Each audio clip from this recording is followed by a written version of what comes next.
Sarah's very special to me. I think she's special to a lot of us. And she's here tonight to be our guest keynote speaker. Please welcome Sarah Morehead.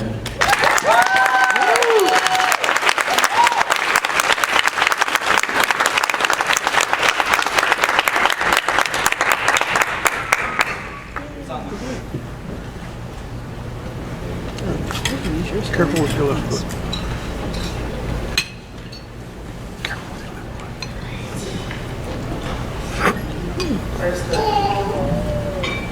It's coming. Okay. It's funny when you hear somebody, I'm dear friends with Mark, and I love his family, so while we're waiting for them to get all that situated, I'm good friends with a lot of you, and so as much as it means to me for all the kind things he was just saying, it also means a lot, the snickers and giggles that were going throughout the entire room, because that just, you guys know me.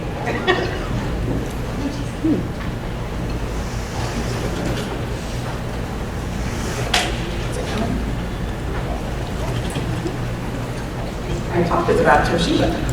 All right. We do not endorse Toshiba. Sorry, that was not a statement of endorsement or sponsorship. There we go. All right. So my name is Sarah Morehead. For those of you who don't know me yet, I'm the executive director for an organization called Recovering from Religion. And what we do at Recovering from Religion is create programs and outreach opportunities to network with people who are transitioning away from a faith mindset or are somehow negatively affected by faith in their community. How many people here at one point in time were religious? Raise your hand. That's a good percentage. So essentially what we do is, we like to put together groups, we like to put together programs, resources, all those things, in a way that meets the needs of the community that are not already available. The other thing that we do is encourage people into the rest of the secular movement. So we like to say people come through us, not to us. We're not a stopping point, we're a transition. So a lot of times people will come to us looking for resources in the community and around the country. And we will take our networks, and which is pretty much all of these great organizations that exist, and I see a lot of them represented here, and encourage people in that direction to find what works for them. So one of the things that we do, or some of the things that we do, we have the local support groups, and those are monthly groups that meet for about 2 hours a month, all around the country, and they've expanded to include all around the world. We have some in South Africa, we have them in Europe, and we have them in Australia, and they're exploding in growth. So what that comes down to is it's just a monthly peer support community that where they get together and talk about how they're being negatively affected or trying to recover from some aspect of religion's influence in their lives. What that could look like, especially if, we're coming up on the holidays soon, if people have in-laws that are religious and that's influencing their family or their children, maybe you have a spouse who's dealing with some aspect of faith or a believer and they're not. The other way that could be an example is if there's a coworker who's religious and influencing them in the work environment, things like that. So we give them a safe place to talk about that. Another one of our programs is the Secular Therapist Project. That was an exciting one that we started about 2 years ago, and what we do is take secular therapists who agree to use non-religious methodology in their practice. And I know for many of us that's just called therapy, but there is, in a lot of areas of the country, usually about 30 miles outside of a major city and beyond, where the idea of being a religious or Bible-focused or Christ-focused counseling network is seen as a virtue. And they're advertised very openly, and it can be very challenging to find resources for mental health care that don't infuse religion into that therapy mindset. Now, I do want to explain that if a client were to go to a therapist and say, to me, my religious views are priority, and I want those included in how we address my mental health issues, it's very appropriate for a therapist to do that. What's not okay is for someone to go to their therapist and say, I've been really struggling with some of these issues, and kind of going through this existential phase, and I talked to my pastor and it's not working for me, I don't want to go to church anymore, and then for the therapist to say, well, have you tried this church down the street? That's not okay, and that happens a lot. We have online classes, we have online support networks, and we have our excommunications blog. We're also, I'll give you guys a very early tidbit, we're about to launch a new blog that is going to be completely focused on recovering aspects of your sexuality after religion. So how religion has negatively affected people in their personal development. Shelley's already clapping. Thank you, Shelley.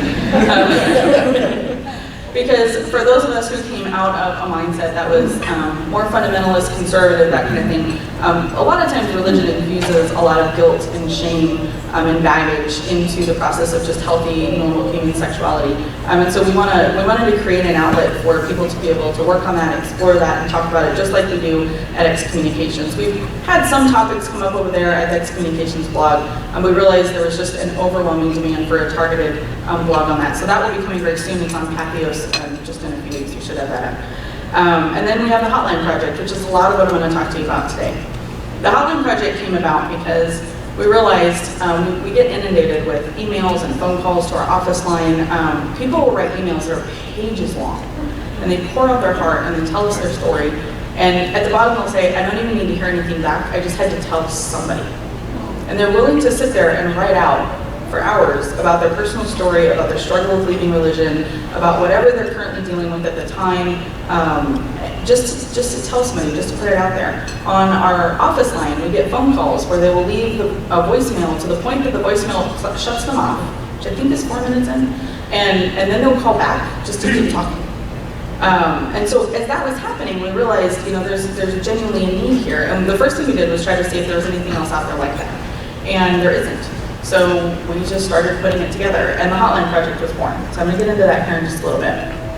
One of the key points of recovering from religion is we want people to understand your worth is not defined by what people say or how others choose to treat you. We want to encourage people to find a path and a place that works best for them. One of the criticisms that we get as an organization, and I get very pointedly, is people from the religious mindset will say that we are just out looking to make more atheists. The fact that that tends to kind of happen when you give people a safe place to explore and question is not my fault. But that's also not the point of what we do. I like to point out to them we're not the ones knocking on the doors.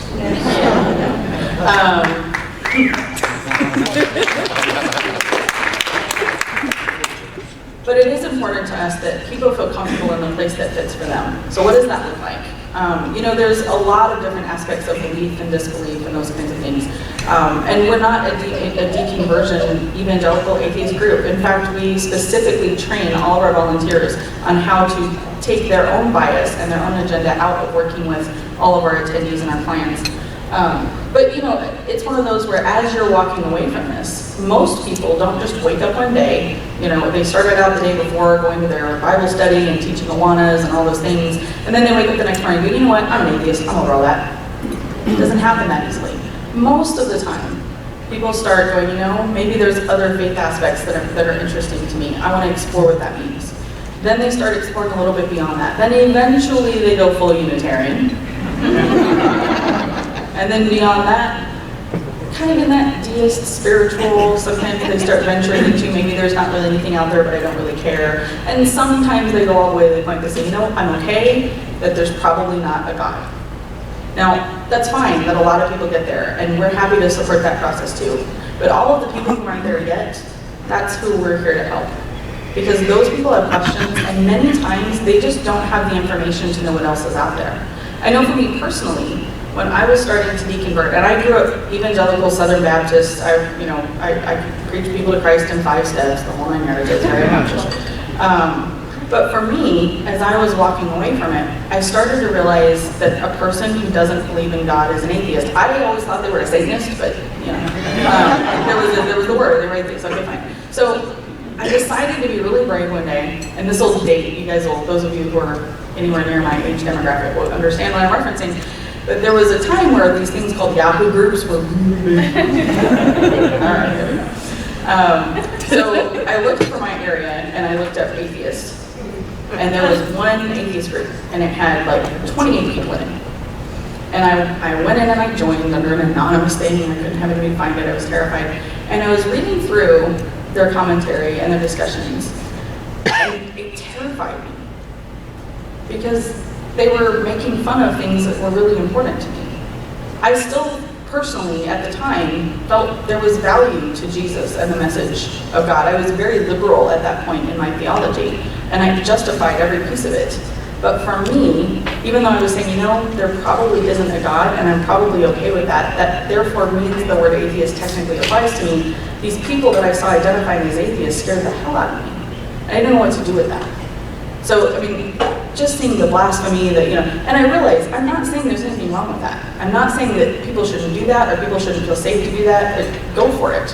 But I'm just trying to explain how this appears to everyone who's considering coming over to the rest of our community. So in that process, it took me a really long time to get comfortable to even connect with them or reach out or anything like that, because I had been taught humanist means hell, secular means Satan, and here I am reading these atheist posts where they're talking about Jesus being a zombie. I just didn't get it. So now that I'm in this position, it's really important to me that we create and really nurture safe spaces for people who are in that piece of it. Because if I had somewhere else to be at that point, if I had somewhere else to look and reach out to, it might have connected me to that group more quickly. Because I would have had a place to go, I don't understand why they're even making this joke. That doesn't make sense to me. Because this is something that I really take seriously. I don't necessarily believe the supernatural part of it, but this is where I'm at. And just being able to have that conversation in a safe place, just being able to explore that and challenge it, and not have everyone think I'm an idiot for asking the question, which is sometimes kind of how that felt. That's valuable to people, and that's what we try to do. The other thing that's really important to us at Recovering from Religion is we want people to understand the value of conscience over creeds. We are not asking people to leave their religion. We don't tell people they need to recover from religion, and we don't tell people they are permanently recovering from religion. What we want to do is educate people as to why our organization is necessary, but also what to do when other people are going through the process that brings them to our door. So we get calls and inquiries from families, from family members, from spouses who are saying, I'm a believer, but my husband, my child, they're asking these questions and I don't understand what this is about. Now, a lot of times in people's deconversion, there gets to a point where they have their belief system that they hold dearly and it's been a part of their identity from the minute they can remember. And then they get to a point where their belief system is asking them to make decisions that outweigh their conscience. Now, for a lot of us, looking at the Bible, we see parts where it says, you know, if God says you're supposed to kill your child, then you're supposed to do that. And you go, you know, probably not going to happen. But there are people who look at other parts of the Bible and say, that particular edict, these other rules, I'm going to follow them only because this book says so. But what happens when it gets personal? What happens when making that decision of valuing their creed over their conscience means shunning their child? Or it means divorcing their spouse. They're faced with a really tough decision, and at that point they have to choose. Are they going to choose what they feel is right based on society and values and all those things, or are they going to choose what their creed tells them? And that's another piece of what we try to educate people on. One of the things people come to us about in droves is the idea that even though a lot of them no longer believe in religion, they no longer have a supernatural belief, they don't think there's a magic sky daddy, none of that stuff, they are still afraid of hell. And the question we started asking was, why is that? When we think through how religion is incorporated, and I know that there's older converts that claim to have been lifelong non-believers, and you know, we all know Kirk Cameron was a lifelong atheist, right? Until he found out. But the vast majority of us were a part of a church community and a church family before we even had the ability to reason.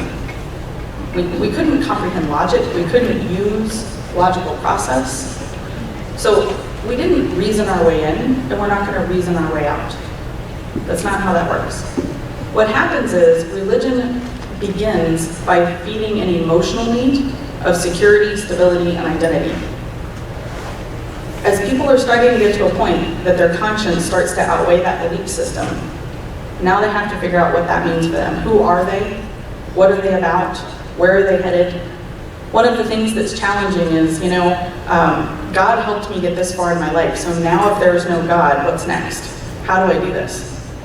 And we try to help people understand, you know, if you actually believe that there isn't a God, then that means there wasn't one when you did all of that stuff too, and that means you did do it by yourself. And we're here to help you see that.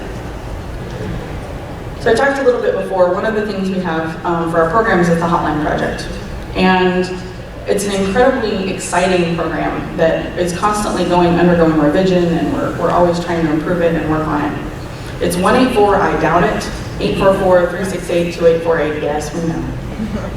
We did that on purpose though, because we wanted to convey that this is for people who are questioning, not just people who are non-believers. Now we absolutely work with and help people who are non-believers, of course.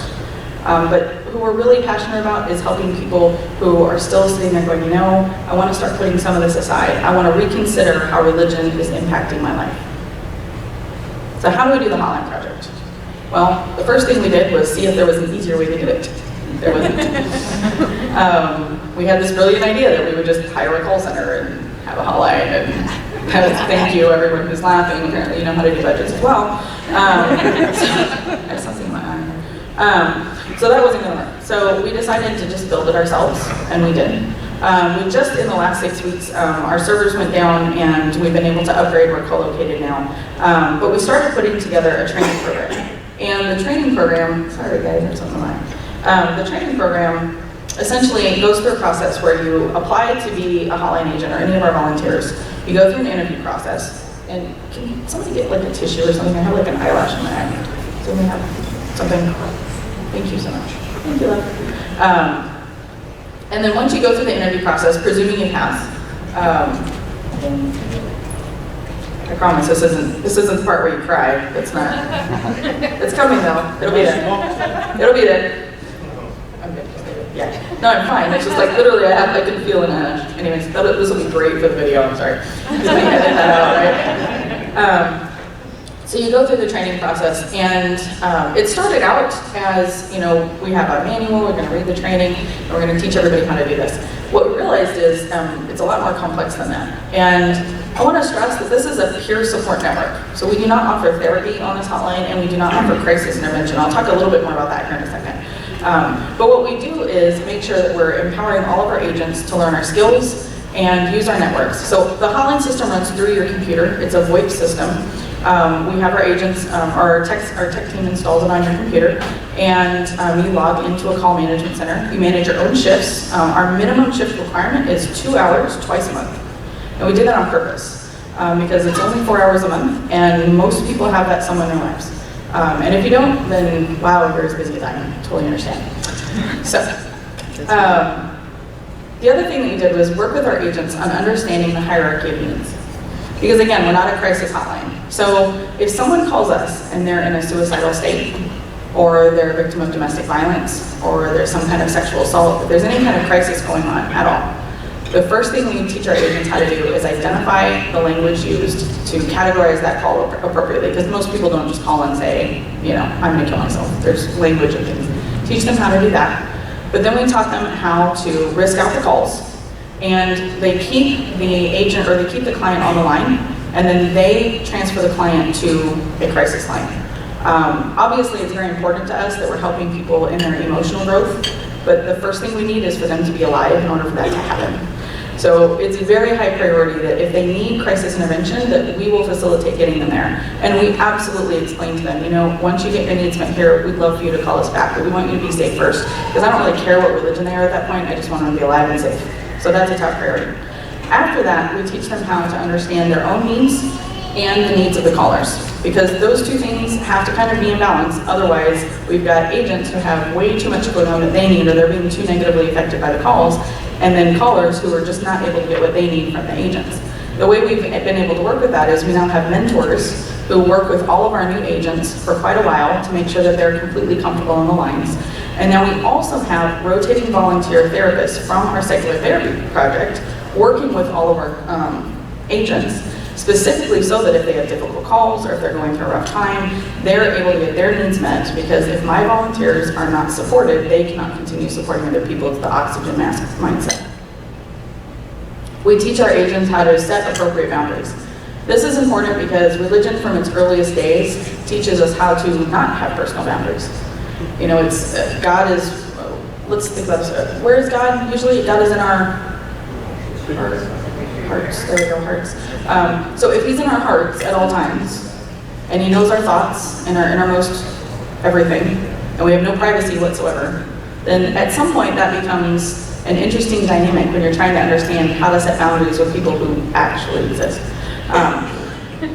So we teach them how to focus on the caller, not to insert their own personal bias. We teach them how to screen and risk out, I talked about a minute ago. The other thing we do is we teach them how to create an action plan. Again, when you think of mindsets of more fundamentalist religion, inerrant word religion, those kinds of things, these are religious views that teach you that everything is in God's hands, and you are not in control. God is. You're supposed to let go and there we go. So when they call us, they feel helpless, and the way that we help empower them is to say, let's come up with what you can do, okay?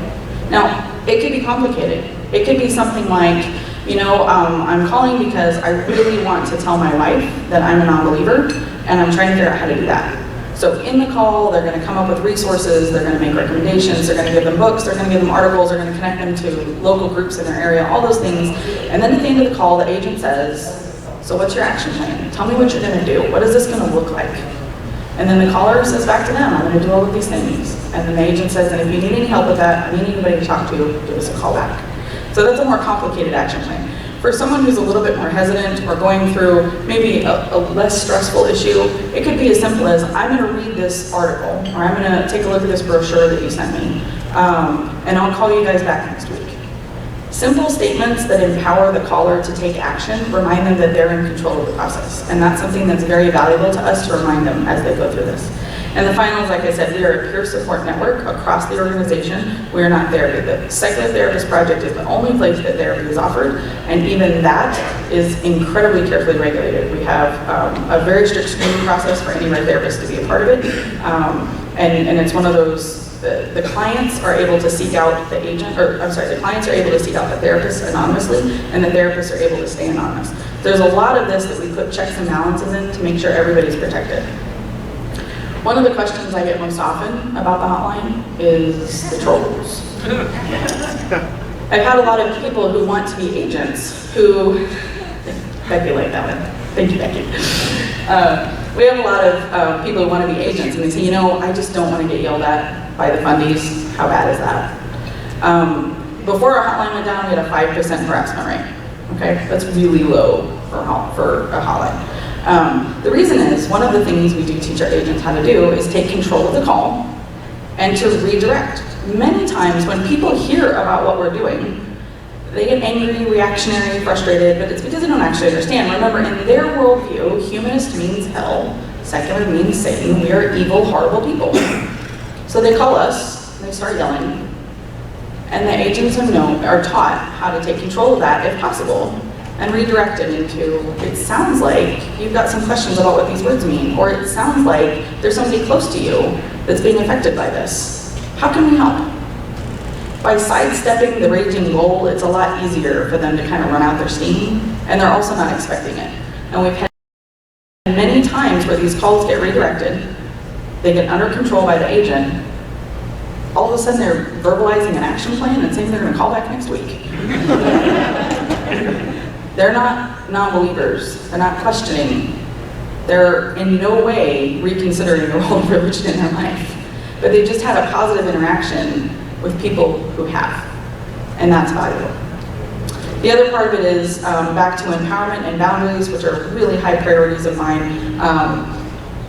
We empower our agents to hang up. If an agent feels like they're being mistreated or abused, they know how to document that call and they can terminate the call. A lot of places have, a specific minimum call time where they have to say so many things so many times. Or, you know what? No, my team, these are all volunteers. I'm a volunteer. Everybody's giving me their free time to be on these phones. I don't want people to feel like they can be abused and treated like crap and expected to put up with it. So that's the other reason we have a really low call rate. The trolls just do not get the feedback they're looking for, because we either love it out of them or we hang up. So, I'm going to read a few slides that are transcripts from our calls. I don't have the audio. We've got some legal issues. It's an anonymous hotline. We do record all the calls for quality control and review, but at some point we would like to be able to anonymize the voices and actually play them for you, but we can't right now, so you're just going to have to hear it in my voice, and there you go. I've been so careful about hiding secular stuff from my dad, but he saw my documents book today. He preached at me for hours, and I've had panic attacks ever since. While he was talking, I kept tracing words like logic, love, and RR on my arm. I didn't feel so alone, and it distracted me just a little. I've been an atheist for 6 months. My wife is upset. Our priest bugs her about why I'm not at church. He says if I don't believe anything, I can't be a good dad to our son. And you can hear him kind of catch his voice. I'm getting scared. She's starting to believe it. Former Catholic. That one was really interesting to me. His wife is getting marital advice from someone who's never been married and never had children. Well, we presume, don't get ahead of me. But regardless, this person is capable in just the most subtle way of permanently destroying a family over this. Obviously we have no other information, but for all intents and purposes, probably a fairly normal, stable family. This is their crisis, and that's not fair. Everyone at church looks down on me. I feel so alone. I'm still the same person, I just don't think what they're doing is right anymore. I'm still me, why can't they see that? Former Baptist. Notice former Baptist, but present tense church. A lot of the people who come to us are still in church. They're the church of non-believers. They go through it because their religion is their culture and their community. And until we give them a safe and solid place to transition, it's going to stay that way. And that's okay if it works for them, but for the people reaching out to us, it really doesn't. Their conscience is outweighing their creeds, and they've got to find something else. I don't know what to do. I think my husband knows I'm questioning all of this. He'll make me leave if he finds out. I can't lose my kids, but I don't know how long I can keep this up. She identified as Mormon, current, not questioning. She said in the language she's questioning, but not former. We ask everybody to self-identify some demographic questions at the end of the call. They're totally voluntary, but it gives us an idea of the kinds of mindsets they're calling in. If they're repeat callers, they can let us know that, and we can track some of that. Gives us a lot of data and information. That part's cool, but this is sad. She's calling us as a believer, saying just the fact that she's even asking questions is putting her family at risk. I'm 16, is it okay to talk to you? And the agent said yes, we get calls from all ages. I'm so scared of going to hell, I have nightmares that I'm on fire. My dad says that's God warning me. I don't think it's God though, is that bad? I don't believe in his God anymore. Isn't that an interesting way to say that? I don't believe in his God anymore. Like when I was a kid, I loved my Legos. I didn't even make them, but I loved them, so I took care of them, But that hell stuff, that's pretty bad. 16 years old, wrestling with existential issues. He can't talk to his dad. Probably the one person he wants to talk to.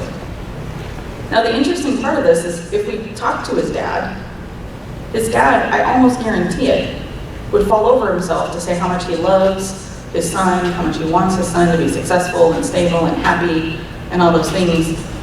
His creeds are outweighing his conscience. He's not quite to that tipping point yet, and it's hurting his son. But this kid's starting to get it. I mean, he gets it on a Lego level. That's something. This one was a tough one. When the call got done, our agent had to come off the line for a while and be counseled by one of our sacred therapists. They answered the phone crying. And the backstory is, there was a thing on, I always mess this up, we've been featured on CNN and CBS both, and I don't remember which one this was right this second, because it goes start with a C, and that's where my attention span ends. However, their family had seen the documentary, and then there was an article about the hotline, and they decided to do a home Bible study. Anybody ever do home Bible studies as a group? A few of us, okay. And they did a home Bible study, and their Bible study was on the verse in the Bible that talks about not allowing an unbeliever to cross their threshold. And the family the parents were going on about how that wouldn't happen, and they would never allow an unbeliever in their home, ever. So she said, my parents said they won't let anyone in their house who doesn't accept Christ, even if it's their own kids. They don't know. And she starts crying even harder. I want to tell them, I have to tell them, they'll still love me, won't they? I'm so scared, I don't know what to do. And the agent says, I'm here to help. How old are you? You can tell from the voice. 12.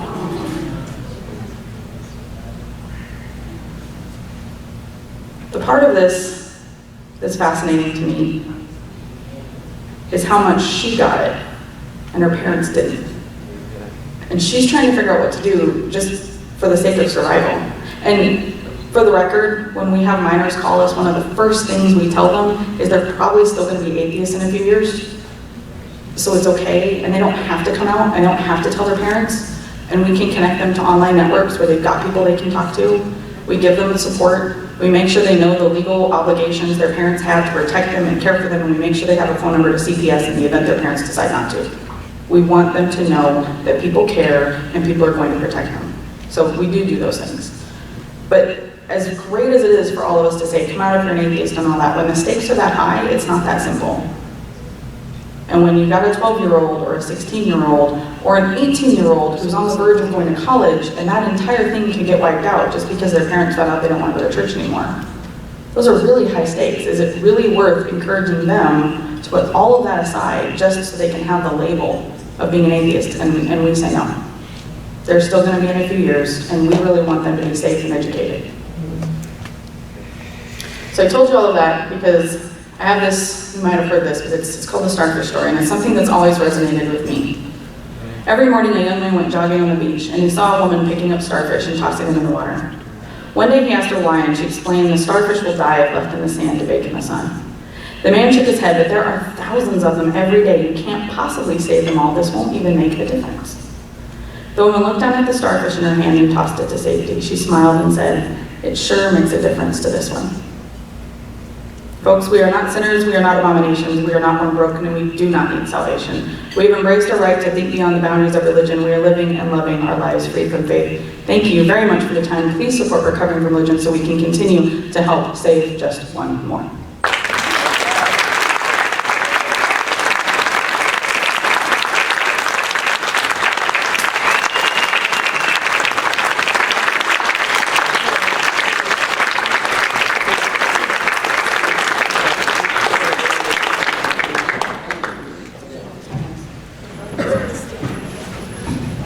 If you guys have some questions, Sarah will take some questions. Yes, Sue? I don't know if we want to make people raise their hands, but I would be really interested in talking to other hotline volunteers if there are others here this weekend. Just anybody here who has ever volunteered with Recovering from Religion, will you just stand up for just a second? Ever, any volunteer at all? And there we go. There we go. I don't see any active volunteers or active hotliners right this second. I have a couple that are in training, but they're not going to be able to answer a whole lot. But we can definitely get you connected to some people. I have a question. Let me get her first, Harry. I'm going to make you wait. Mine's important. It's hers is more important. Go ahead. Yes, thank you. So when you have people called in, they have a long story to tell, they're pouring their guts out, they make an action plan, they call back. Do you have notes that the other agents can access? Absolutely. So there's a couple ways that works. One is that our call management system can identify the phone number that it's calling from. We don't have access to that, and anybody that does, well, there's a few of us that do, but it's all very strictly confidential. But the call management system will match up a call with a previous call. So there's that way to do it. If they call from a different number and they say that they've already contacted us at one point, then they're able to look that up with a profile search. If they say I called around this time, or this was some of the issues I talked about, we can search them and look that up. We don't, this is completely anonymous, we don't ask for names, and we don't tend to do that unless they volunteer it to us. But we can track those calls, and that's part of what's exciting. We're trying to get everything in place. The goal is over a 2 to 3 year time span, we're going to be able to say, this is an average how many times people call in. These are the issues that they're calling about. These are the resources they're looking for. These are the resources we gave them in the entire secular community, because we refer everybody out to every organization that exists. And here's the resources we've had to recommend and promote that are outside of our secular community. Maybe they are religious resources, but we'd rather offer them than nothing. But there's things that need a secular component to them, and we're going to be able to speak to that. The other kind of exciting thing is, in being able to track some of that, we'll be able to go from essentially saying, someone calls in at this point on the spectrum of disbelief, saying, I'm a monotheist, but I'm questioning all of this. How many times do they call, and what resources do they need, and what timeline is it? Before, when they're calling, they're going, I think I'm good. I've finally got things figured out, and I've got the resources I need, and I'm comfortable. Whether they're a deist at that point or whatever, but they're no longer being negatively affected by whatever it was that prompted them calling. It's going to be fascinating to be able to see what that timeline looks like, and we've never really been able to do that before. Yes, Harry? I just wanted to know, like, on that Maslow's chart, was that Daryl on the side? Yes, that was Daryl. That's sure. That was an easy one from him. I was a little, you and then Bishop. Two researchers, Chaska and DeClement, came up with a theory of change, of any change. It's used in smart recovery, and many therapists use it. A lot of things. It sounds like it's very applicable to the process going on here. There's predictable stages of change, and it seems like that would be a useful tool for your people to see where they are in terms of changing their religious habits. Yeah, we actually developed what we call the spectrum of disbelief, and I don't have a slide for it right now, but it walks all the way through from pure polytheism all the way down to atheism, with loose definitions for all of those. What we found though is, as far as a predictable process, the only thing we found really predictable is the grief process that goes through it. And everyone usually goes through a grief process in a similar way, and they've already studied that quite a bit. But there are people who start off as monotheistic, they're 100% Jesus, this, everything, and then they kind of jump immediately over into paganism, and then maybe they hop back into more of a loose Methodist, and then, and it's different for everybody. And there's some similar processes emotionally that people are going through, but that seems to tie back into that grief where it's the denial, the bargaining, the acceptance, and then they cycle back through again. But we have in our training, we have a lot of aspects of different programs that already exist, and we recommend smart recovery to a lot of people. So I'm very happy with that. It was Bishop. You mentioned that you asked certain identified questions. I'm curious if race is one of them.